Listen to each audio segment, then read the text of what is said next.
United States history, as you all and the rest of the world are well aware, there have been many dark stains and periods we as the American people would prefer to forget. Slavery comes to mind, intolerant immigration policies, racism, McCarthy, wars and attacks like Bay of Pigs, Korea, Vietnam, for many Americans and even more Europeans, Iraq. Of these attacks, perhaps the most infamous is the Vietnam War. Not only the well-publicized atrocities such as the massacre of My Lai set it apart, but the draft. And it's 1, 2, 3, what are we fighting for? Don't ask me, I don't give a damn. The next stop is Vietnam. In order to fully comprehend the draft in the Vietnam War, it is important to understand what a draft is and where the idea came from. In 1940, President Roosevelt signed the Selective Service and Training Act of 1940. This act allowed for the first ever peacetime draft in the United States. It's important to note at this point that though the U.S. was not involved yet, World War II was already going strong in Europe. The Selective Training and Service Act also created the Selective Service System as an independent federal agency. They were the ones responsible for finding draftees when a draft was taking place. Following the signing of this act, between the years of 1948 and 1973, draft laws were in place in the United States. That meant that any vacancies in the military were filled with drafted men during peace times and during war. In 1973, the draft laws were gotten rid of, and the American military returned to being an all-volunteer military. In 1975, further steps were taken, and the registration requirement for all men was lifted. That meant that even during wartime, a draft was impossible. In 1980, however, the registration requirement was put back in place as a part of the Cold War. The Soviet Union had just attacked Afghanistan. Today, that is where we stand.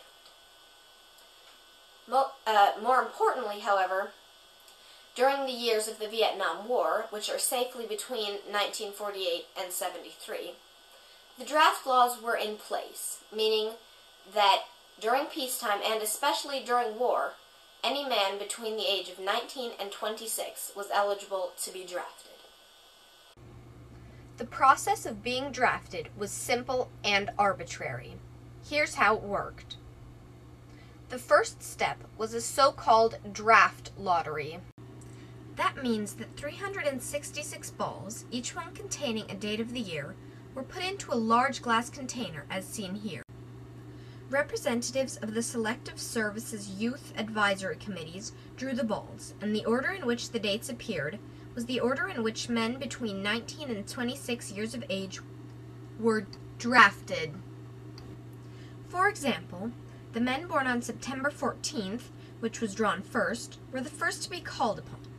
Men born on June 8th, the final date drawn, were the last. Everyone with a birthday within the first portion drawn was almost certain to have to serve in Vietnam.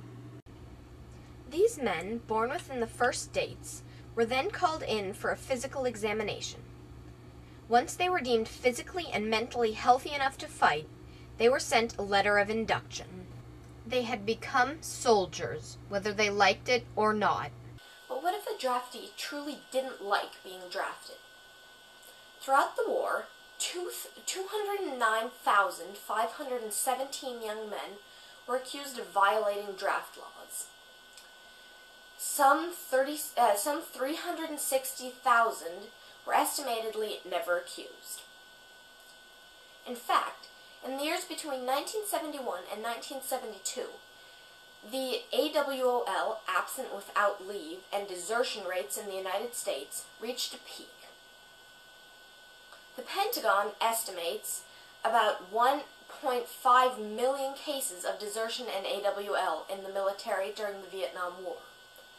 On the other hand, official estimates from today are far lower, somewhere between 500,000 and 550,000 cases. In order to avoid being drafted, many young people simply destroyed and burned their draft cards. Short of doing this, however, there were only two means of escaping a draft: conscientious objection and so-called draft dodging. Anyone who got out of serving in the war for an illegitimate reason was considered a draft dodger and thereby guilty of draft evasion. This didn't just mean going to Canada, though that was a popular means of escape. Other options included faking or exaggerating health problems, claiming to be homosexual, bribing corrupt draft officers, using misleading academic credentials as a student deferment, or securing a somewhat safe post through unlawfully used influence. For example, President George Bush got a post in the National Guard during Vietnam. The National Guard was the least likely to be put into combat. Both among those people who fought the war and those people who fought for peace, there were heroes. It is important to realize that though the Vietnam War was doubtlessly a horrible mistake on the part of the American government, those who resisted and tried to stop it were also American people. Today, those resistors represent clean and good aspects of our country. And it's 5, 6, 7, open up the pearly gates. Well, there ain't no time to wonder why. Woo! All